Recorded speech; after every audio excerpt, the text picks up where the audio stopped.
हुजूर बड़ी याद आती है तो कुछ ऐसा वजीफा बता दीजिए कि हम अपनी बेटी को ख्वाब में। हजरत ख्वाजा हसन बसरी अलैहि रहमत व रिज़वान ने वजीफा बताया। जब वो गई और वजीफा उसने रात में किया, सुबह होकर के दौड़ती हुई, अभी सुबह सादिक तुलू नहीं हुआ, दौड़ती हुई आई, आधी रात में आके दरवाजे पे चौखट पे बैठ गई, रो रही है, गिरिया वजारी कर रही है। ख्वाजा हसन बसरी तहज्जुद की नमाज के लिए जब निकले तो उस बंदी ने कहा कि हुजूर, कदमों को पकड़ लिया, कहा हुजूर मेरी वो लाडली बेटी, वो लाडली बेटी मेरी, वो प्यारी बेटी जिसे मैं अपने दिलो जान से ज्यादा चाहती थी, मेरे लिए बहुत अजीज थी, बहुत प्यारी थी, लेकिन हुजूर मैंने रात ख्वाब में देखा उसे, आपने वजीफा बताया, मैंने वजीफा किया, अल्लाह ने मुझे ख्वाब में उसे दिखाया है और मैंने इस हाल में उसको देखा कि आग का लिबास पहनाया हुआ है। जरा तसव्वुर करना कि एक उंगली आग से जल जाती है तो कितनी तकलीफ हमें होती है, कितनी जलन होती है, कितनी शिद्दत की तकलीफ होती है, और उसे आग का लिबास पहनाया हुआ है, आग की जंजीर से पूरे जिस्म को जकड़ा गया है। हुजूर तरह तरह का अजाब हो रहा है, मैं बर्दाश्त से बाहर।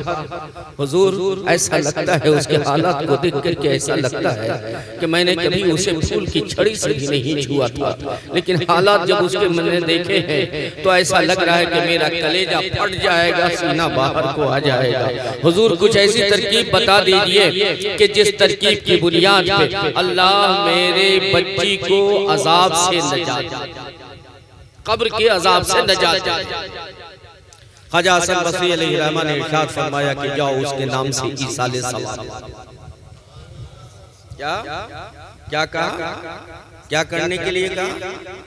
इसाले सवाब कर दो उसके नाम से, उसके नाम से सदका कर दो, उसके नाम से सदका करके किसी फकीर को दे दो, किसी गरीब को दे दो, किसी मिस्कीन को दे दो, उसके नाम से तिलावत कर करके इसाले सवाब कर दो।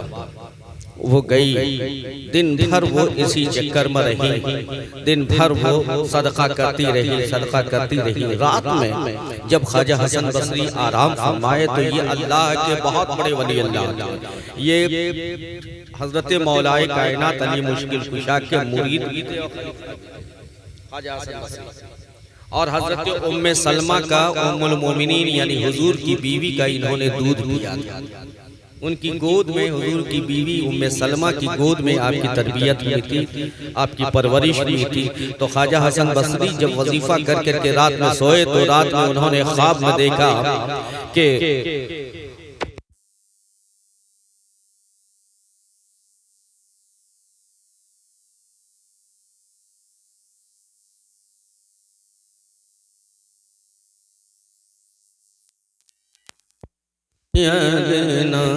मौलाना मोहम्मद। तो उसने कहा कि एक तो ख्वाजा हसन बसरी से जब अर्ज़ पेश की तो ख्वाजा हसन बसरी सोए रात में, तो रात में देखा, एक ख्वाब देखा रात में कि जन्नत की ये सैर कर रहे हैं। कौन?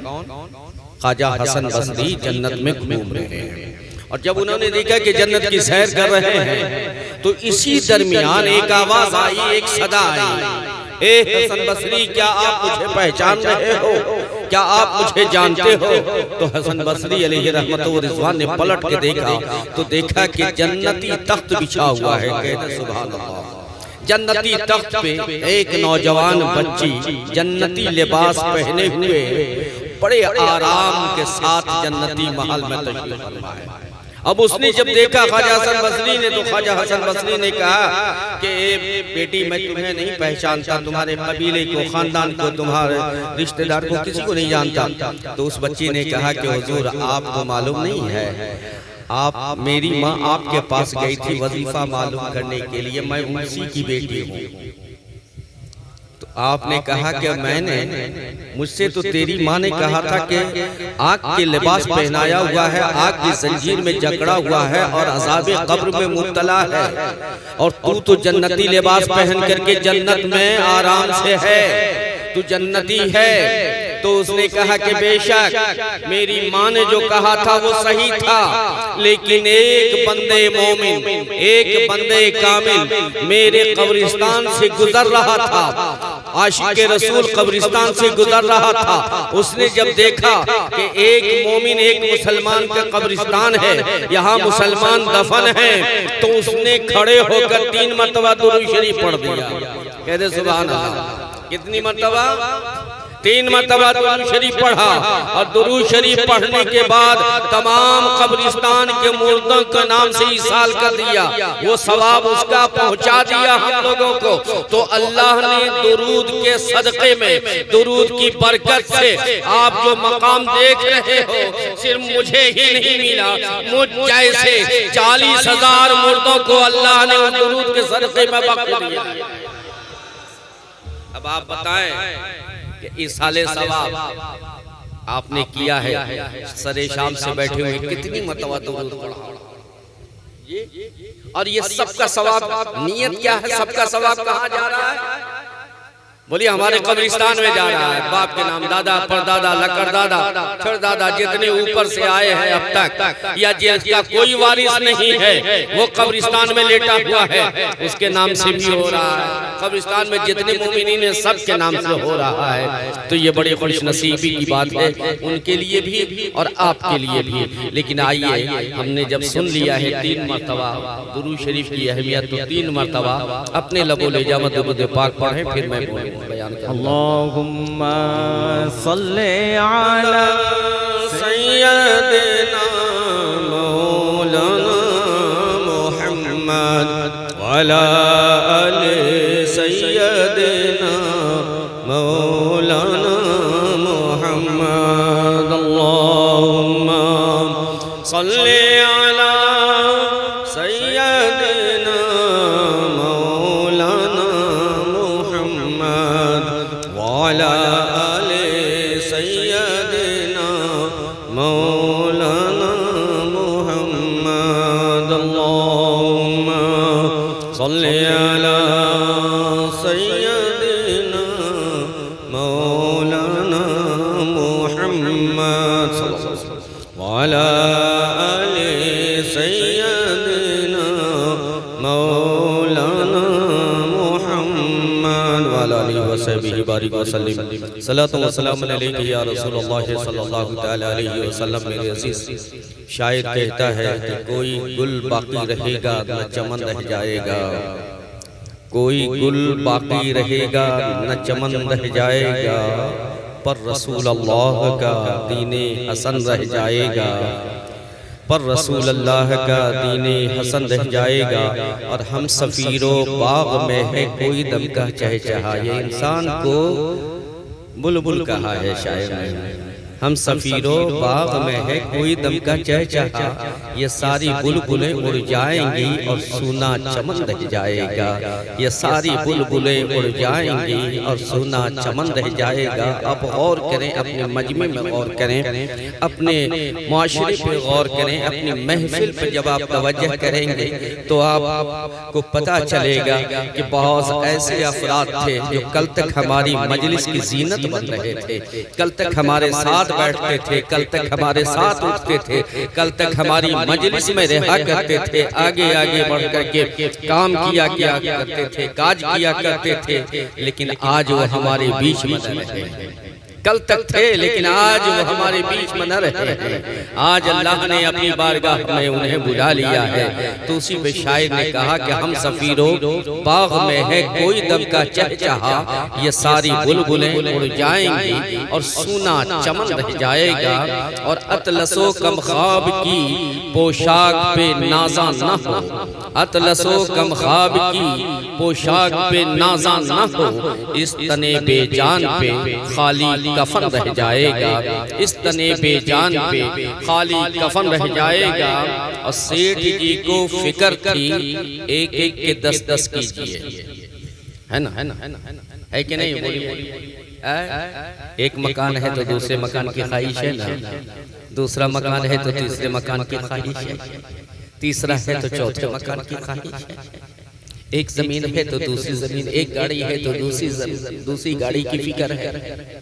तो सेठ जी को फिक्र थी कि एक एक के 10-10 कीजिए, मौत आ पहुंची कि हुजूर अब जान वापस कीजिए। उस वक्त क्या फिक्र होगी? बोलो, जानते हो मेरे अजीज, ये जिस्म और रूह के मिलन का नाम को क्या कहते हैं? जिंदगी कहते हैं। रूह और जिस्म अगर आपका है मिला हुआ तो इसे जिंदगी कहते हैं। ये आंख आपकी तब काम करेगी जब जिस्म और रूह मिला हुआ। ये आंख उस वक्त तक काम कर रही है, जबान उस वक्त तक काम कर रही है, हाथ उस वक्त तक काम कर रहे हैं, पैर उस वक्त तक काम कर रही है, अकल आपकी उस वक्त तक काम कर रही है। आप पहचान रहे हो रिश्ते को उस वक्त तक जब तक रूह आपके जिस्म में है। अगर रूह निकल गई जिस्म से तो पहचान पाओगे? जी, चंद लम्हे के लिए आप जब सो जाते हो, नींद के आगोश में चले जाते हो, तो बताओ कौन जगा रहा है? नींद से बेदार होने के बाद आप पहचानते हो। नींद की हालत में आपको खबर भी नहीं होती कि कौन हमें जगा रहा है। पता ये चला कि जिस्म और रूह के मिलन का नाम जिंदगी है, और ये दोनों अलग हो गए तो उसका नाम मौत है। मेरी तरफ तवज्जो दे, बात समझ में आ रही है कि नहीं? मैं इसे ही रट रहा हूँ। असल लोग करते हैं कि आखिरी वक्त में पीर साहब को लाते हैं, है ना? आखिरी वक्त में पीर साहब को लाते हैं जब मजमा थक के चूर हो जाता है ना? जब नींद का खुमार उस पे आ जाता है तब पीर साहब को लाते हैं। तो आधा अब जगाओ भी और सुनाओ भी, बड़ी मुश्किल होती है। तो अब देखो, जिस्म और रूह के मिलन को जिंदगी कहते हैं, और अगर जिस्म और रूह अलग हो गया तो उसे मौत कहते हैं। लेकिन जिस्म और रूह ये दो चीजें, और इन दोनों का हक हर इंसान पे बराबर है। जैसा हक जिस्म का है वही हक रूह का भी है। जो हक आपके ऊपर जिस्म का है वही हक रूह का भी है। वरना ये सोच लो कि अगर जिस्म के लिए तुमने सब कुछ किया और रूह को भुला दिया, बात नहीं समझ में आई। आप मुंबई गए कमाने के लिए, ठेकेदारी करने के लिए गए, आसाम गए, झारखंड गए, कर्नाटका गए, कमाया, बहुत कमाया, बाहर गए, फॉरेन कंट्री गए, बहुत ज्यादा कमाया। वहां से आपने पैसा भेजा बाप को, बाबा ये नक्शा भेज रहा हूँ, इस नक्शे के मुताबिक मेरा घर बना देना, है ना? अक्सर यही होता है। अब वहां से पैसा आता रहा, बाबा उसका मेहनत करके घर बनाता रहा, यहाँ तक के घर को सजा दिया, सवार दिया, AC DC सब कुछ लगा दिया, मोज़ाइक वगैरह सब कुछ कर दिया। लेकिन एक चीज बताओ कि ये सारी चीजें किसके लिए? जिस्म के लिए या रूह के लिए? जिस्म के लिए। आज पैदल चल रहे हो तो जरा तकलीफ महसूस हुई, थक गए, तुमने साइकिल का इंतजाम किया, किसके लिए? जिस्म के लिए। मोटरसाइकिल का इंतजाम किया, किसके लिए? जिस्म के लिए। चार चक्के का इंतजाम किया, किसके लिए? जिस्म के लिए। एक फैन चल रहा था, तुम्हें गर्मी महसूस हुई, तुमने उस फैन को खत्म किया, कूलर लिया, किसके लिए? जिस्म के लिए। तुमने AC लगाया, किसके लिए? जिस्म के लिए। गद्दे लगाए, मसनदें बिछाई, किसके लिए? जिस्म के लिए। ये लिबास, हसीन से हसीन लिबास खरीदा, अच्छा से अच्छा लिबास सिलाया, पहना, किसके लिए? बोलिए। जिस्म के लिए। रूह के लिए कुछ किया? ये एक सवाल है जहाँ पे सोचने की जरूरत है, हमें और तुम्हें सबको सोचने की जरूरत है। अब ये जिस्म के लिए सारे इंतजाम किए, जिंदगी भर कमाया, और इस जिस्म के लिए सारे इंतजाम किए। जब आप आए, बागडोगरा उतरे, बागडोगरा से आपने चार चक्का जो लिया था आपके वालिद ने, आप उसमें घर आए। घर के बाहर वो चार चक्का रुका, गाड़ी रुकी, आप उतरे, उतर के कदम एक कदम अंदर रखा है घर के, एक कदम आपका बाहर है। आप उसकी खूबसूरती को बाहर से देख लिया, अब तबीयत चाहिए मछली के अंदर चले जाएं, अंदर जाकर के उसकी खूबसूरती को देखें। लेकिन जैसे ही एक कदम अंदर रखा है, रूह ने कहा कहाँ जा रहे हो?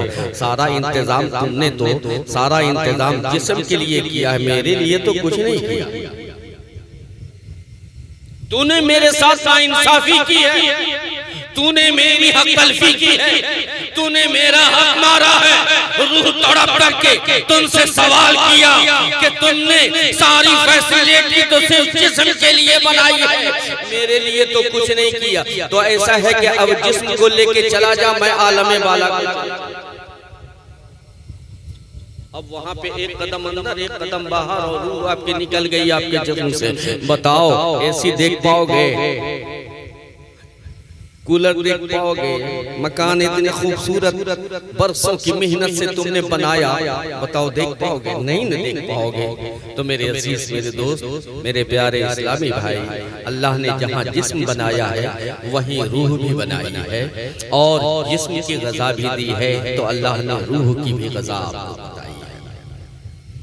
लेकिन रब ने पहले रूह की ग़ज़ा दी है, फिर जिस्म की ग़ज़ा का हुक्म है। आप सो करके उठते हो, पहला हुक्म क्या है? बोलो, नाश्ता करना है या फजर की नमाज पढ़ना है? बोलिए। तो ये नमाज जो है वो रूह की ग़ज़ा है, तिलावत रूह की ग़ज़ा है, माँ बाप की खिदमत रूह की ग़ज़ा है, और फिर नाश्ता करना ये जिस्म की ग़ज़ा है। अब गौर करो, रब ने कितना प्यारा इंतजाम हमें दिया कि सुबह में फजर की नमाज पहले पढ़ो, रूह को पहले ग़ज़ा दे दो, रूह मजबूत हो जाएगी। तो फिर जिस्म की ग़ज़ा नाश्ते की सूरत में देना। दोपहर में पहले ज़ोहर की नमाज अदा कर लो, रूह को ग़ज़ा दे दो, फिर दोपहर का खाना खा के आराम कर लेना। शाम में असर की नमाज पहले पढ़ लो, रूह को ग़ज़ा दे दो, फिर चाय नाश्ते का इंतजाम करना, टिफिन का इंतजाम करना। मगरिब में रूह को पहले ग़ज़ा दे दो, फिर चाय पीना, रात में खाना खा लो, पहले नमाज ईशा की नमाज अदा कर लो, फिर खाना खाना। रूह की ग़ज़ा, फिर जिस्म की ग़ज़ा। बोलो ये तो दिया है ना, रूह और जिस्म की ग़ज़ा भी अल्लाह ने दे दी है, बता दिया है कि जिस्म की ग़ज़ा इसी दुनिया से ली जाएगी, लेकिन रूह की ग़ज़ा जो है वो आलमे, बोलिए आलमे बाला से आएगी। और आप यकीन जानो मेरे अजीज, मेरे दोस्त, आज जिस घर को तुम सजा रहे हो, आज जिस घर को तुम जिस घर पे अपनी सारी मेहनत सर्फ कर रहे हो, जिस घर पे आपने पूरी तवज्जो दे रखी है, याद रखना कि ये घर तो 60 साल के लिए है, 70 साल के लिए है, लेकिन एक घर तुम्हारा वो भी है जो हर रोज सुबह में और हर रोज शाम में तुम्हें सदा देती है, आवाज देती है। ए दुनिया वाले, जिस घर में तुम्हें हमेशा नहीं रहना है, उस घर को तू सजा रहा है, उस घर पे अपनी सारी मेहनत सर्फ कर रहा है, अपनी सारी पूंजी लगा रहा है। याद रखना वहाँ तो खिड़की भी है, वहाँ तो पंखे भी है, एयर कूलर भी है, सब कुछ है, लेकिन मेरे पास जब आओगे तो यहाँ न खिड़की होगी न एयर कूलर होगा। बोलो होगा जी? कब्र में रहता है खिड़की, रहती है? नहीं ना। मकान में रोशनदान बनाते हो, कब्र में बनाओगे जी? नहीं। कब्र में पंखा लेके जाओगे? कब्र में एसी लगवाओगे? बेटा कहेगा कि कब्र में एसी लगाने जा रहे हैं, पंखा लगाने जा रहे हैं, ये रख दीजिए, आप ऐसे चले। आपकी आंखें बंद हुई, सारी जिंदगी की दौलत को कमाने के लिए आपने खुदा को भूला डाला, मुस्तफा की शरीयत को भूला डाला, आपने उधर तवज्जो न की, लेकिन आपकी आंख बंद हुई। वो दौलत आपके साथ जाएगी जिस दौलत को आप कमाने के लिए सब कुछ भूला डाले। पता चला जब वो दौलत आपके साथ नहीं जाएगी। ये कब्र की फिक्र है, ये कब्र की सदा है, कब्र की आवाज है। और कब्र की सदा कैसी होती है सुनो। हजरत सैयदना उस्मान गनी खलीफा सोम, जिनको मेरे नबी ने इरशाद फरमाया था कि अबू बकर जन्नती, उमर जन्नती, उस्मान जन्नती, अली जन्नती, तलहा जन्नती, जुबैर जन्नती, अबू उबैदा जन्नती। 10 फर्द ऐसे थे कि जिन्हें मेरे नबी ने जन्नती करार दिया था। अशरे मुबश्शरा, जिंदगी में जन्नत की बशारत दे थे।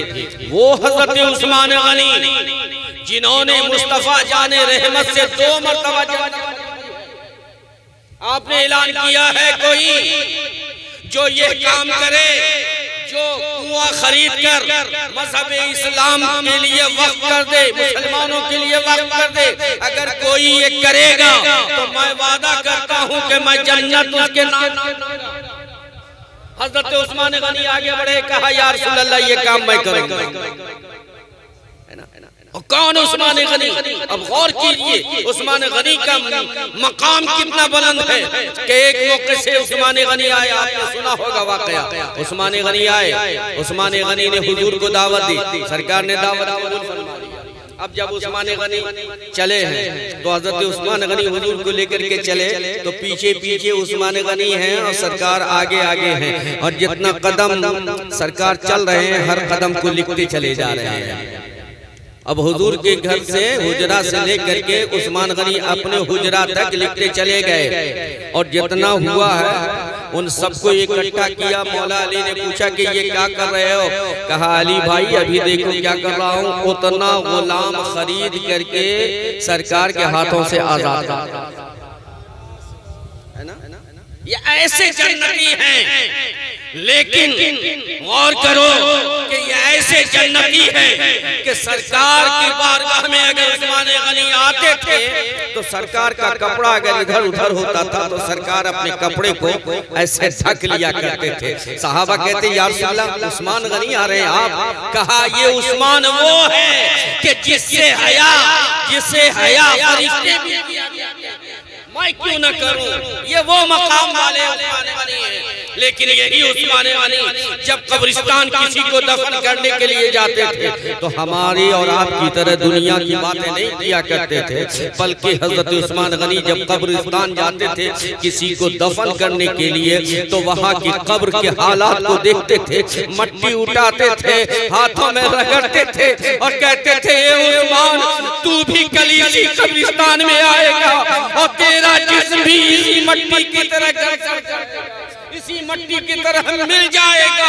और एक चीख मारते थे, अल्लाहू अकबर की सदा मारते थे और वहीं गिर कर के बेहोश हो जाते थे। लोग उठाते थे, लोग उठा करके लाते थे। तो आज तो हम कब्रिस्तान को भूल गए, आज हम कब्र को, अपनी कब्र को भूल गए। हजरत यहया अलैहिस्सलाम बचपना है, हजरत यहया अलैहिस्सलाम गार में पहुंच गए, ज़ारो कतार रो रहे हैं। आपके माँ बाप खोजते हुए तलाशते हुए आपके माँ बाप जब गार में पहुंचे तो गार में देखा तो देखा यहया अलैहिस्सलाम सब सजदे में रख करके अल्लाह की बारगाह में ज़ारो कतार रो रहे हैं। उन्हें उठाया, कहा बेटे इस तरह रोने की क्या जरूरत है? कहा मुझे कब्र की हालात का खौफ है, कब्र से डर लगता है, कब्र के हालात से खौफजदा हूँ। कहा बेटे सर सजदे से उठाओ, रोना बंद कर दे। तो हजरत यहया अलैहिस्सलाम ने माँ बाप से कहा ये मेरी माँ, ये मेरे बाप, अगर आप कब्र के हालात की जिम्मेदारी आप कब्र के हालात की जिम्मेदारी ले लो तो मैं रोना बंद कर दूं। तो हजरत यहया अलैहिस्सलाम के वालिदैन करीमैन ने दुआएं की और इरशाद फरमाया कि बेटे कब्र के हालात के मालिक तो सब अपने अपने होंगे। तो इसलिए मेरे अजीज, मेरे दोस्त, ये बड़ी खुशनसीबी की बात है। अभी मैं देख रहा था कब्र के लिए, कब्रिस्तान के लिए मट्टी तो वो आप किसी और के लिए नहीं कर रहे हैं, वो आप खुद बोलिए अपने लिए कर रहे हैं, लेकिन जो भी करो तो खुलूस के साथ करो, अल्लाह की रजा के लिए करो, अल्लाह की मोहब्बत में करो, मुस्तफा जाने रहमत को खुश करने के लिए करो, दिखावे के लिए मत करो कभी। अगर दिखावे के लिए करोगे तो तुम्हारे अमाल तुम्हारे चेहरे पे मार दिए जाएंगे, लेकिन खुलूस और लिल्लाहियत की बुनियाद पे अगर करोगे, किसी लालच से ऊपर उठ के करोगे, तो फिर एक एक के आवाज में अल्लाह तुम्हें हजारों नेकियां अता फरमाएगा। अब देखो कलयुगी में एक वाकया, कलयुगी किताब मौलाना ने पढ़ी है, एक वाकया नकल किया है कि हजरत वो बड़े गांव के बड़े मुत्तकी थे, बड़े परहेजगार थे, दिन में रोजा रखते थे और रात भर इबादत और रियाजत करते रहते थे। उनके पास 3 बच्चियां थी, जवान हो चुकी थी, कमाई आमदनी का जरिया नहीं था, बड़े परेशान थे, लेकिन इबादत और रियाजत मुसलसल करते रहते थे। एक दिन किसी ने आके कहा कि मौलाना साहब, सूफी साहब, बुजुर्ग साहब, आप यहाँ इबादत और रियाजत कर रहे हैं, गांव के बाहर एक पेड़ की पूजा शुरू हो गई है, लोगों ने पेड़ की पूजा शुरू कर दी है, जैसा कि आज हमारे बिरादरे वतन पीपल की पूजा करते हैं, बरगद की पूजा करते हैं। कहा कि वो पेड़ की पूजा कर रहे हैं। कहा अच्छा, पेड़ की पूजा मेरे गांव में शिर्क, मेरे यहाँ शिर्क हो रहा है, इस शिर्क का खात्मा जरूरी है, इस शिर्क को रोकना बहुत जरूरी है। आपने कुल्हाड़ा लिया, कुल्हाड़ा लेकर के आप चले उस पेड़ को काटने के लिए। मकसद ये था कि पेड़ को काट देंगे, लोग पूजा ही नहीं करेंगे। जब वहां पहुंचे मेरे अजीज मेरे दोस्तों, रास्ते में एक मोटा तंदुरुस्त इंसान मिला, इंसानी शक्ल में वो मिला रास्ते में। उसने कहा कहाँ जा रहे हो मौलवी साहब? कहा वो सुना है शिर्क हो रहा है, वो पेड़ की पूजा कर रहे हैं, मैं उस पेड़ को काटने जा रहा हूँ। मौलवी साहब क्या जरूरत था आपको, ये आपकी जिम्मेदारी थोड़ी है। अरे आप नमाज पढ़िए, कुरान की तिलावत कीजिए, दिन में रोजा रखिए, रात भर इबादत कीजिए, आपको कोई छेड़ने जा रहा है, आप क्यों जा रहे हैं काटने के लिए? कहा नहीं, अमर बिल मारूफ नहीं अनिल मुनकर के तहत हर मुसलमान जवान पे, हर मुसलमान मर्द पे, हर मुसलमान औरत पे लाजिम है, जरूरी है, वाजिब है कि वो बुराई को रोके और अच्छाई का हो। अब ये मत समझो कि मौलाना ही के ऊपर है, मौलाना साहब के ऊपर है, या इमाम साहब के ऊपर है, या हाजी साहब के ऊपर है, या बूढ़े होने के बाद दाढ़ी सफेद हो जाए तब ये हो। नहीं, ये हुक्म हर उस नौजवान पे है, हर उस फर्द वाहिद पे है जिसने कलमे तैयबा ला इलाहा इल्लल्लाह मुहम्मद रसूलुल्लाह पढ़ लिया है। मकतबे इश्क का एक निराला बाप, मकतबे इश्क का एक निराला बाप देखा है, छुट्टी उसे न मिली जिसने सबक याद किया है, यानी जिसने ला इलाहा इल्लल्लाह मुहम्मदुर रसूलुल्लाह का सबक पढ़ लिया है, तो अब उसे छुट्टी नहीं है अमर बिल मारूफ से, नहीं अनिल मुनकर से फुर्सत नहीं है। अब उसने जब ये बात बताई तो उसने कहा कि तुम्हें मालूम है मैं शैतान हूँ, मैं तुम्हें रोकने के लिए आया हूँ। कहा रे तू शैतान हुआ करे, चल हट रास्ते से, मुझे जाने दे, अल्लाह की रजा के लिए मैं उस पेड़ को काटने जा रहा हूँ, शिर्क के खात्मा के लिए जा रहा हूँ। उसने कहा मौलवी साहब पहले मुकाबला करना पड़ेगा, कुल्हाड़ी फेंको, आओ कुश्ती लड़ो।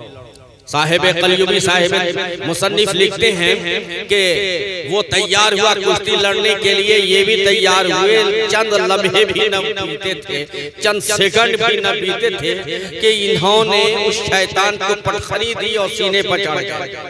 अब उसने माफी मांगी, कहा हुजूर छोड़ दो, हुजूर मेरा सर कलम मत करो, मुझे छोड़ दो, मैं एक रास्ता बताता हूँ। कहा क्या? कहा हुजूर आपके पास 3-4 बेटी है ना?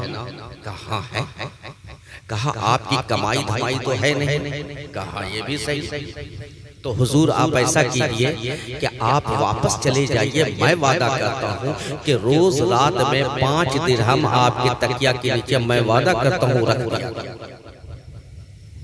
आप इसको काटने से बाज आ जाइए, 5 दिरहम रखूंगा, 2 दिरहम आप खाएंगे, 3 दिरहम बचेगा। अब जोड़ लीजिए, 1 महीने में 90 दिरहम। अब इस तरह से आप जोड़ते जाइए, साल भर में हर बेटी की शादी करते चले जाएंगे आप। अब शैतान हावी हुआ, शैतान गालिब आ गया। सोचा कि हाँ सही तो कह रहा है, मैं तो कोई आलिम नहीं हूँ, मौलाना नहीं हूँ, मेरे ऊपर तो फर्ज नहीं है, मौलाना लोग जाने, आलिम लोग जाने, बुराई को रोके। हम तो एक आम इंसान हैं, नमाज पढ़ते हैं, कुरान पढ़ते हैं, रोजा रखते हैं। कहा अच्छा ठीक है, वादे पे कायम रहेगा। शैतान ने कहा कि हाँ मैं वादे पे कायम रहूंगा। अब वहां से वो वादा करके चले आए। सुबह में उठे तो देखा 5 दिन हम, दूसरे रोज उठे देखा 5 दिन हम, तीसरे रोज उठे देखा 5 दिन हम। अब ये 5 दिया 15 दिन हम हो गया। बीवी इसको बुला करके दिया, कहा ये 2 दिन हम खर्चा के लिए रख ले, ये 3 दिन हम जो है बचा करके सेव रख, बेटी की हम लोग शादी करेंगे। उसने कहा कि भैया ये बताओ कि आया कहाँ से? कहा अल्लाह मालिक है, देने वाला है, कहीं ने किसी ने दे दिया होगा। लेकिन 3 दिन के बाद, तीसरे दिन के बाद से वो दिरहम आना बंद हो गया। अब जब दिरहम आना बंद हुआ तो परेशान हुआ। 1 रोज इंतजार किया, 2 रोज इंतजार किया, 3 रोज इंतजार किया। अब जो जमा पूंजी था वो भी अब फिर चौथे रोज ये कुल्हाड़ा लिया और कुल्हाड़ा लेकर के फिर चला के नहीं इस बार हम छोड़ेंगे नहीं, बल्कि इस बार हम काटे ही डालेंगे, पेड़ को खत्म कर डालेंगे। फिर वही इंसानी शक्ल में शैतान मिला। कहा मुल्ला जी किधर चले? ये कुल्हाड़ा फेंको, वापस जाओ। कहा तू झूठा है, तूने मुझसे वादा किया था कि मैं रोज 5 दिन हम रखूंगा, लेकिन 3 दिन रखा और चौथे रोज से तूने बंद कर दिया। आज तेरी बात में नहीं आऊंगा, बल्कि मैं आज काट डालूंगा। कहा मुकाबला कर लो। कहा ठीक है मुकाबला कर ले। अब दोनों में कुश्ती हुई। कुश्ती जो हुई तो उस शैतान ने आज इस नमाजी को उठा के पड़ा और सीने पे चढ़ गया। कहा बोलो टिटुआ दबा दे, खत्म कर दे, तुम्हें मार डाले। अब जान की जब बारी आई तो इसने हाथ जोड़ा, माफी मांगा। कहा भैया छोड़ दो, लेकिन एक बात बता दो कि उस रोज हमने पटक दिया था पल झिपक के, और आज तूने मुझे पटक दिया पल झिपक के। तो उस शैतान ने कहा था जानते हो उस रोज जब तुम जा रहे थे ना, तो सिर्फ अल्लाह के लिए जा रहे थे। कह दे सुभान अल्लाह। सिर्फ तेरा मकसद ये था कि अल्लाह की नाफरमानी को रोका जाए, शिर्क को रोका जाए, कुफ्र को रोका जाए और उस पेड़ को काट दिया जाए ताकि इसका खात्मा हो जाए। कहा आज भी तो मैं जा रहा हूँ। नहीं, उस दिन की बात दूसरी थी, आज की बात दूसरी है। कहा उस दिन सिर्फ अल्लाह की खुशी के लिए जा रहा था, आज तुझे दिरहम नहीं मिला है तो जा रहा है। आज दिरहम के लिए जा रहा था, उस रोज जब अल्लाह की खुशी के लिए तू जा रहा था, तूने हाथ उठाया, तेरे बाजुओं में जिब्रील अमीन की ताकत आ गई थी, तेरे बदन में मीकाईल की ताकत आ गई थी, इज़राइल और इस्राफील की ताकत आ गई थी, जिसके सामने मेरा बस न चला। तूने पल झपकते ही मुझे चित कर दिया और मेरे सीने पे चढ़ गया। लेकिन आज जब पैसा के लिए चला तो आज तेरे साथ न जिब्रील की ताकत है, न मीकाईल की ताकत है, न अल्लाह की रहमत तेरे साथ। इसलिए मेरे दोस्त, मेरे अजीज, जो भी करो अल्लाह के लिए करो, दिखावे के लिए ना करो। वरना एक शैतान हमारे और तुम्हारे अंदर छुपा है जिसको अना कहते हैं। क्या कहते हैं? अना समझते हैं? नहीं समझते। ईगो, ये तो समझते हो। ईगो, मैं, ये अना जो है मेरे अंदर भी है और आप सबके अंदर भी है ना। सिर्फ एक वाहिद साथ थी जो हमारे आका व मौला जनाब अहमद मुस्तफा मोहम्मद मुस्तफा सल्लल्लाहु ताला अलैहि वसल्लम के अंदर ये अना नहीं था, ईगो नहीं था। हुजूर जो करते थे वो रब की रजा के लिए करते थे, वरना हर एक के अंदर अना, हर एक के अंदर ईगो, और ये अना, ये ईगो बंदे को बर्बाद कर दिया था। ये अना जो है अगर उसका गुलाम बंदा हो जाए तो वो बंदा बर्बाद हो जाता है, तबाह हो जाता है। यही ईगो, यही अना भाई को भाई से लड़ा देता है, समाज को समाज से लड़ाता है, पड़ोसी को पड़ोसी से लड़ाता है और एक दूसरे की इज्जत, ताजीम, तकरीम खत्म कर दिया जाता है। बड़ों की ताजीम खत्म हो जाती है। वो ये सोचता है, छोटा है, सोचता है कि मैं इससे ज्यादा कमाता हूँ, मेरे पास पैसा है, मैं इसकी ताज़ीम क्यों करूँ, ये बड़ा है अपने घर का, लेकिन मैं और अल्लाह ने कहा है कि ये मैं को खत्म करो, ये मैं जो तेरे दिल में घुसा हुआ है, ये अना जो ईगो जो तेरे दिल में घुसा हुआ है, ये जब तक रहेगा तुझे बर्बाद करता रहेगा, तुझे अपनों से दूर करता रहेगा, रिश्तेदारों से दूर करता रहेगा, पड़ोसी अहबाब से दूर करता रहेगा। हद तो ये है कि ये अगर आ जाता है तो खुदा से बंदे को दूर कर दिया गया। ये वो है कि अगर आ जाए तो आबिद की इबादत को ज़ाय कर दे, इमाम साहब की इमामत को खत्म कर दे, आलिम के इल्म को खत्म कर दे, हाजी के हज को खत्म कर दे। अगर ये ईगो तो हजारों नहीं लाखों साल की इबादत मुंह पे मार दी जाती है। अब गौर करो, मैं बहुत ज्यादा आपको तफसीर नहीं देना चाहता, अब गौर करो। आपने बारहा सुना है कि इब्लीस नाम का कोई था, ये सुना है ना कि नहीं सुना है? इब्लीस नाम का था ना, जो अपने इल्म की बुनियाद और अपनी इबादत की बुनियाद उसे इतना बड़ा मकाम अल्लाह ने दे दिया था कि वो दुनिया में रहते ही जन्नत में चला गया था। अल्लाह, कितनी इबादत किया होगा, जरा गौर करो। और कितना इल्म होगा कि जब जन्नत में गया तो जन्नत में मेवा खाने नहीं दिया, बल्कि अल्लाह ने उसे मुअल्लिम बना करके जन्नत उस्ताद बना के जन्नत में रखा था। ए इब्लीस, तेरा काम यह है कि तू आजा जन्नत में। अल्लाह अल्लाह, कितना बड़ा मकाम दे रहा है अल्लाह कि आजा जन्नत में, और जन्नत में आ करके तू फरिश्तों को पढ़ाया करेगा सबक। बताओ कितना बड़ा मकाम था उसका।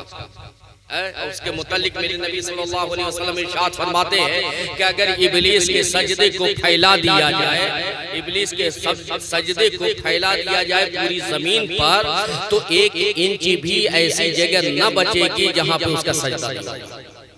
अब बताओ कितना सजदा किया और कितना इल्म था कि फरिश्तों का 70,000 फरिश्तों को सुबह में पढ़ाता था, दर्स से तौहीद दिया करता था, अल्लाह की जात पे सबक दिया करता था, लेक्चर दिया करता था, और फिर शाम में 70,000। लेकिन जब आदम का पुतला तैयार हुआ, आदम की तखलीक हुई, नूरे मुस्तफा डाला गया और रब ने हुक्म दिया, ए फरिश्तों तुम सब सजदा करो आदम को, सजदे ताज़ीमी करो।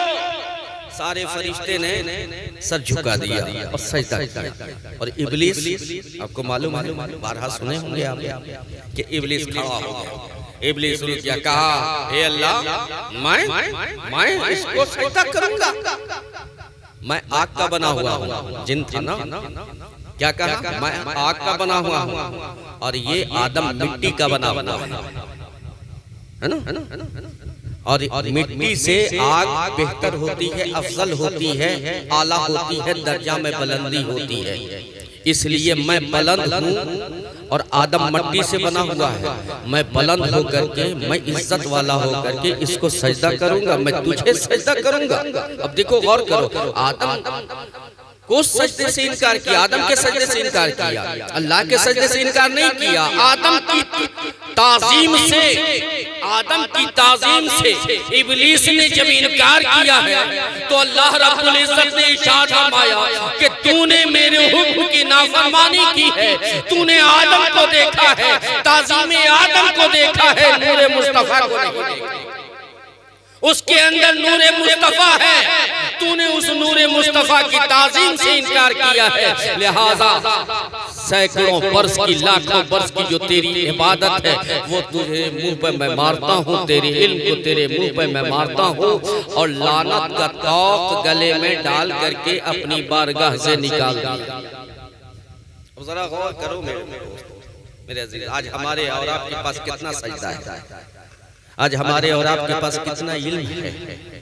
बोलिए, जब इब्लीस को उसका इल्म न बचा सका, इबलीस को उसका तकवा न बचा सका, इबलीस को उसकी इबादत न बचा सकी, और मैं आ गया, अना आ गया, ईगो आ गया उसके अंदर, तो सारी इबादत खत्म कर दिया, सारी रियाजत उसकी खत्म हो गई, सारा इल्म, सारा तकवा जितना है सब खत्म हो गया।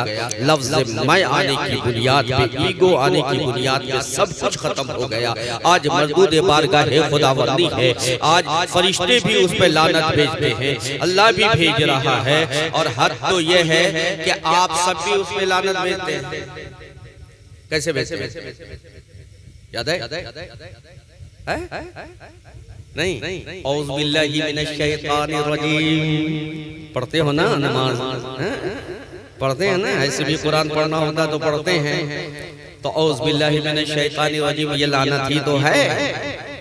तो अब ये लानत आप भेज रहे हो, कितना मुसलमान भेज रहा होगा रोज, और कितना वो महबूब बंदा था, लेकिन ईगो जब उसके दिल में आ गया, मैं अफजल हूँ, मैं बेहतर हूँ, मैं सब कुछ जानता हूँ, तो अल्लाह ने कहा ये तू मैं को लाया है, इसलिए तुझे फना कर दिया जाएगा, तेरी तमाम इबादत बर्बाद कर दी जाएगी। और अल्लाह ने सारी इबादत उसके मुंह पे मार दी।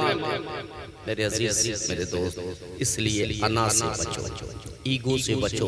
अल्लाह ने इरशाद फरमाया है कि या अय्यतुहन नफ्सुल मुतमइन्ना इरजिई इला रब्बिक रादियतम मर्दिया फदखुली फी इबादी वदखुली जन्नती।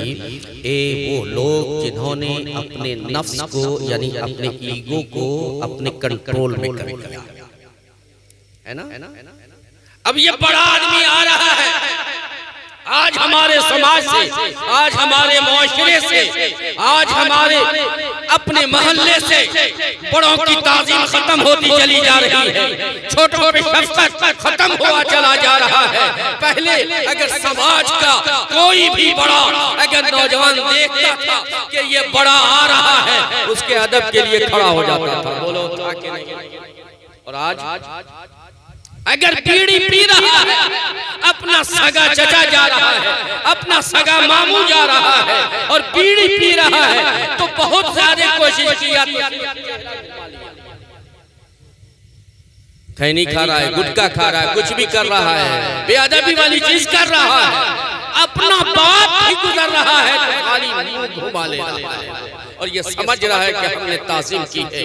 नहीं, करो मेहरबानी तुम अहले ज़मीन पर, खुदा मेहरबान होगा अर्शे बरी पर, जब तेरा बड़ा तेरे सामने से गुजर रहा होगा, और जब ये बात देखेगा उसके दिल से एक आह निकलेगी, एक सदा निकलेगी। मेरे आका सल्लल्लाहु अलैहि वसल्लम ने इरशाद फरमाया कि सुनो, अगर तुम रास्ता चल रहे हो ना, और रास्ते में अगर कोई बूढ़ा मिल जाए, कोई ज़ईफ इंसान मिल जाए, और वो तेज नहीं चल पा रहा हो, तो उसके सामने से तेज चल करके मत जाओ। ये किसने कहा है? बोलिए। हमारे और आपके आका सल्लल्लाहु अलैहि वसल्लम ने इरशाद फरमाया, उससे तेज चल करके मत जाओ। सहाबा ने पूछा या रसूल अल्लाह क्यों? तो आपने इरशाद फरमाया इसलिए कि जब तू उसके सामने से तेज चल करके जाएगा, वो तुझे तेज चलता हुआ देखेगा, तेरी ताकत को देखेगा, तेरी जवानी को देखेगा, अपनी जिंदगी याद आएगी और दिल से आह निकलेगी, तो वो आह तेरे ऊपर पड़ गई अगर तो तेरी जवानी खत्म। आज हम अपने बाप को इज्जत नहीं देते, आज अपने चचा को, समाज में बड़ों को इज्जत नहीं देते। मेरे अजीज, मेरे दोस्त, अपने बड़ों को इज्जत दो, अपने छोटों पे शफ़क़त किया करो, और हमेशा याद रखो कि अना और ईगो, कोशिश करो मेरे अजीज, कोशिश करो कि जो भी करो, 10 रुपया का भी काम करो दीन के लिए, तो सिर्फ इसलिए करो कि अल्लाह राज़ी हो जाए, सिर्फ इसलिए करो कि मुस्तफ़ा आपसे राज़ी हो जाए। कब्रिस्तान में हर जुमा को जाओ, भूलो मत कब्र वालों को, इसलिए कि जो हमारे बाप दादा का इंतकाल होता है ना, और अज़ाब कब्र में अगर वो मुब्तला रहते हैं गुनाह की बुनियाद पे, खता की बुनियाद पे, तो वो हमेशा आपकी तरफ लौ लगा करके देखते रहते हैं कि मेरा बेटा मेरे लिए क्या कर रहा है, मेरा भाई मेरे लिए क्या कर रहा है, मेरा बाप मेरे लिए क्या कर रहा है, मेरी बीवी मेरे लिए क्या कर रही है, मेरी बेटी मेरे लिए क्या कर रही है, मेरा वो दोस्त जिस दोस्त के लिए हम पैसा को पैसा न समझ रहे थे, आज हमारा इंतकाल हो गया, कब्र में आए तो वो मेरा दोस्त वो अहबाब मेरे लिए क्या कर रहा है। ये वहाँ से वो देखते हैं। और बाज़ रूह नेक रूह जब होती है ना, जो नेक अमल करके जाते हैं, तो अल्लाह उसे मुख्तलिफ रिवायत में मुख्तलिफ रातों में अल्लाह उसे इजाजत देती और वो दरवाजे पे आपके आते हैं। उमूमी तौर पे बताया गया कि जुमेरात और जुमा की रात में अगर नेक रूह है तो वो अपने आपके दरवाजे पे आते हैं और दरवाजे पे आकर के आपको देखते हैं, आपके रहने सहने को देखते हैं, आपके ढंग को देखते हैं। और अगर आप उनके नाम से नेकियां करते हैं, ईसाले सवाब करते हैं, तो दरवाजे पे खड़े होकर दोनों हाथ को उठा करके आपके लिए दुआ करते हैं, आपके बाल बच्चों के लिए दुआ करते हैं, आपके रिज़्क़ के लिए दुआ करते हैं, आपकी बीमारी से शिफा के लिए दुआ करते हैं, आपकी बरकत के लिए, घर की बरकत के लिए दुआ किया करते हैं। लेकिन अगर आपने उनके लिए कुछ न किया, साल भर हमेशा भुलाए रखे, तो फिर वो दरवाजे पे आते हैं, आकर के देखते हैं और सीना पीटते हैं, सीना को भी करते हैं, ए अल्लाह ये घर हमने बनाया था, ये जमीन हमने खरीदी थी, ये सब कुछ तो हमने किया था, आज हमारी बनाई हुई चीज पर, आज हमारी अर्जी हुई चीज पे, जमीन और जायदाद और मकान पे ये राज कर रहा है। दूसरों के लिए तो इसके पास पैसा है, लेकिन मेरे लिए इसाले सवाब करने के लिए इसके पास कुछ नहीं है। तो वो आह मारती है, अपने फटे पुराने कपड़े दिखला के कहती है, ए अल्लाह आज इस औलाद ने मुझे इस हाल में पहुंचाया है, मौला मेरी दुआ है, इसके लिए आह है कि मौला इसे भी मेरे हालत में पहुंचा। आज मैं खाओ मौला इसे भी भूखा रख दे।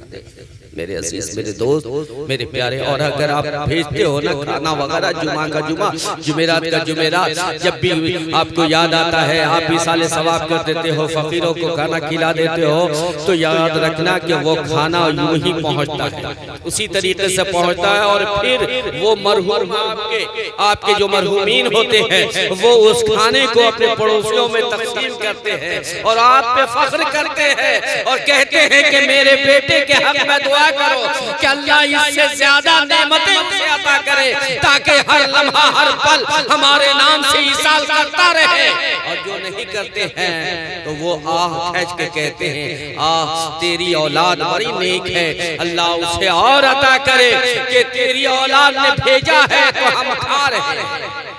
ये कैफियत है मेरे दोस्त। कब्रिस्तान वालों को हमेशा याद रखो, वमा तुक़द्दिमू लिअन्फुसिकुम मिन खैरिन तजिदूहु इंदल्लाहि हुवा खैरुन व आज़म अजरा। अल्लाह रब्बुल इज़्ज़त ने इरशाद फरमाया कि अपनी जिंदगी में, अपनी हयात में जो नेकियां तुम अल्लाह की बारगाह में भेजोगे, उसे बेहतर और बड़े सवाब का पाओगे। एक हदीस में हमेशा कब्रिस्तान वालों के लिए एक हदीस में हमेशा पढ़ा करता हूँ और सुनाया करता हूँ कि माँ बाप अगर जिंदा है तो बेटे के लिए क्या है? जन्नत है ना? बोलिए।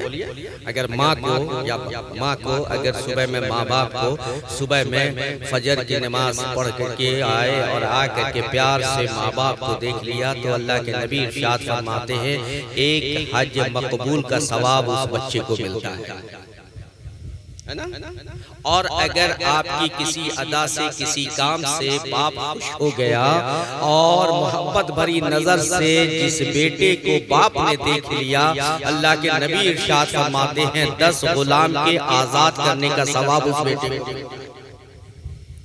साहबा ने पूछा, या रसूल अल्लाह, बेटा ने कुछ ऐसा काम किया कि जिससे खुश होकर के बाप ने दिन भर में 10 मरतबा निगाह डाली, खुश होकर के मुस्कुरा के, तो सरकार ने इरशाद फरमाया अल्लाह हमारा बखील नहीं है, जब जब निगाह डालेगा तब तब 10 गुलाम के आजाद का सवाब अल्लाह उसे अता करेगा। देखो सरकार कायनात सल्लल्लाहु अलैहि वसल्लम ने इरशाद फरमाया, ये हदीस आप इस पे अमल करें तो जरूर फायदे होंगे। सरकार ने इरशाद फरमाया, मन ज़ारा क़ब्र अबवैहि औ अहदुहुमा फी कुल्ली जुमअतिन गुफ़िर लहु व कुतिबल बर्रा।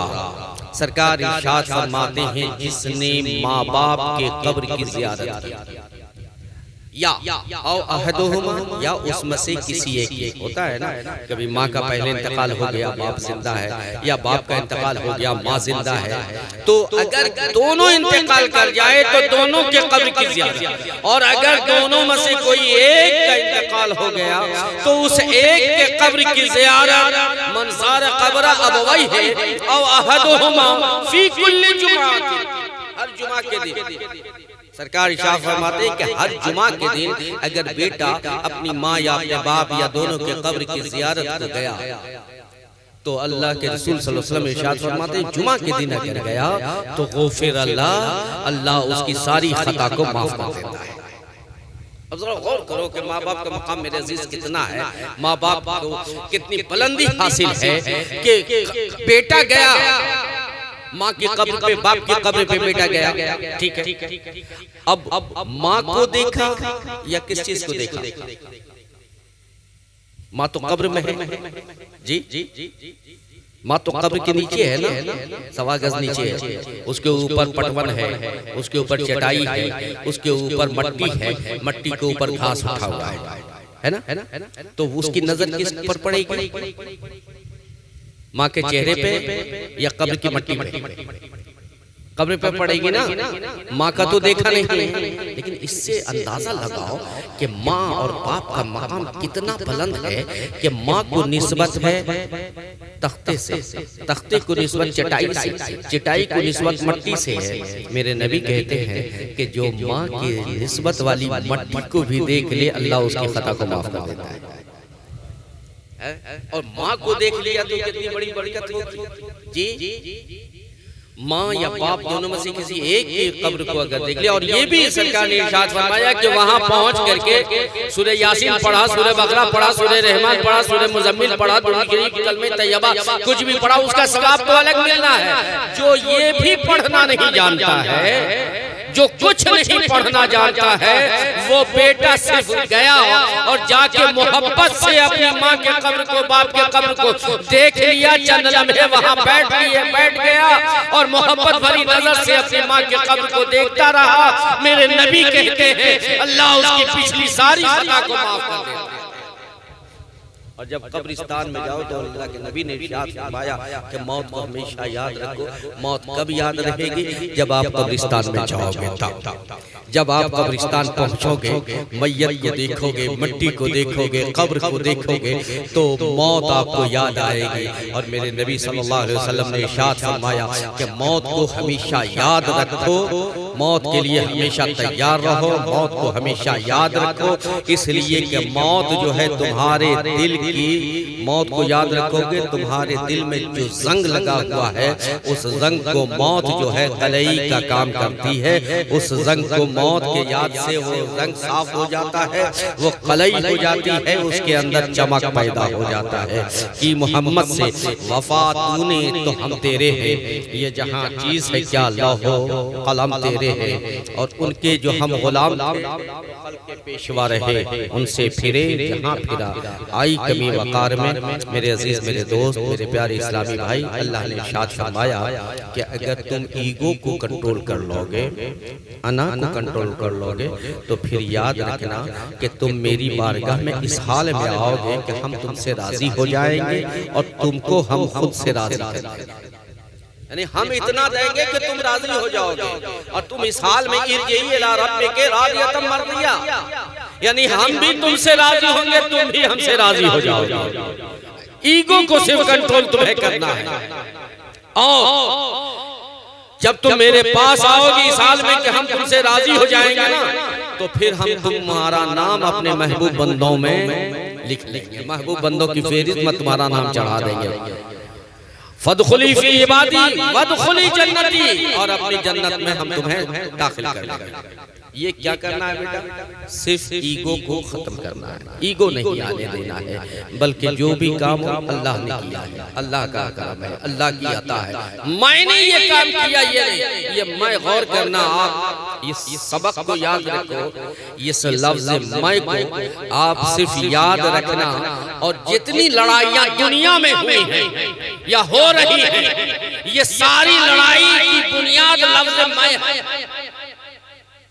मैं एक ऐसी चीज है, एक ऐसी चीज है, एक ऐसा कीड़ा है कि जो कीड़ा अगर इंसान के दिल में आ जाए तो घर का घर तबाह हो जाता है, खानदान तबाह हो जाता है, पूरा कबीला तबाह हो जाता है, मुल्क बर्बाद हो जाता है, रिश्तेदार नाबूद हो जाते हैं। ये लफ्ज़ मैं ही है जो करबला का मैदान खड़ा किया है ना। मैं वही मैं है कि जिसने इमाम अर्श मकाम को अल्लाह की रजा के लिए इस मैं को खत्म करने के लिए करबला जाना पड़ा।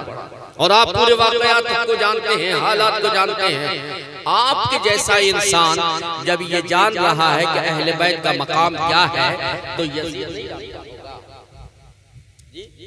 आप जैसा इंसान जान रहा है कि अहले बैत का क्या मकाम है, आले नबी आले रसूल का क्या मकाम है, नवासे रसूल का क्या मकाम है, लेकिन आप सुन करके जान रहे हो। वो तो करीब से देख रहा था, उसे मालूम था कि इमाम हुसैन का मकाम कितना बुलंद वाला है, लेकिन ये मैं का कीड़ा उसके दिमाग में, उसके दिल में बस चुका था, जिसकी वजह से नबी की रिश्तेदारी उसे नजर नहीं आई, हुसैन उसे नजर नहीं आए, बल्कि ये मैं उसे नजर आया कि मैं बादशाह, जिसके चलते उसने सब कुछ कुर्बान कर दिया। अहले बैत का चमनिस्तान को लूटा, उजाड़ दिया। इमाम हुसैन सजदे में जाकर के क्या बोले थे? ए मौला ये बता दे कि तू हमसे राजी है। गैब से निदा आई थी, सदा आई थी, या अय्युहन नफ्सुल मुतमइन्ना इरजिई इला रब्बिके रादियतम मर्दिया फदखुली फी इबादी वदखुली जन्नती। ए हुसैन हम तो तुमसे राजी हैं, ये बता तू मेरी रजा के लिए सब कुछ कुर्बान किया, अब बता दे कि तू मुझसे राजी है। इमाम हुसैन ने सजदे में रख के कहा कि मौला तेरी रजा ही पे तो हम राजी हैं, तेरी रजा के लिए हमने सब कुछ किया है। इसलिए मेरे अजीज इस मैं को आने मत दो।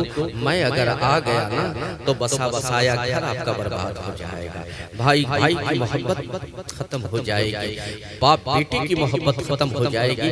इस मैं को खत्म करो, और मैं तब खत्म होगा जब आप अपने बड़ों की इज्जत करोगे, बड़ों की ताज़ीम और तकरीम करोगे, अपने छोटों पे शफ़क़त करोगे, नमाज के पाबंद हो जाओगे, पड़ोसियों के हुकूक को अदा करोगे, समाज के हुकूक को अदा करोगे, हुकूकुल्लाह भी अदा करो और हुकूकुल इबाद भी अदा करो।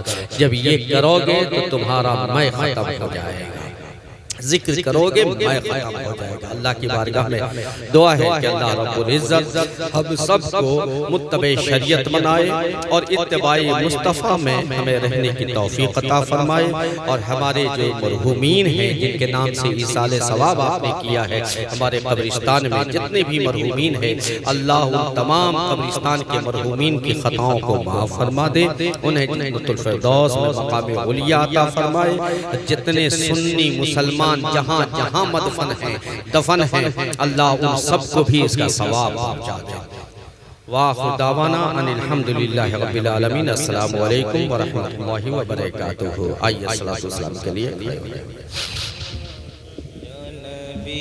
सलाम अलैका या रसूल, सलाम अलैका या हबीब, सलाम अलैका, सलावतुल्लाह अलैका। वही रब है जिसने तुझको हमतन करम बनाया, वही रब है जिसने तुझको हमतन करम बनाया।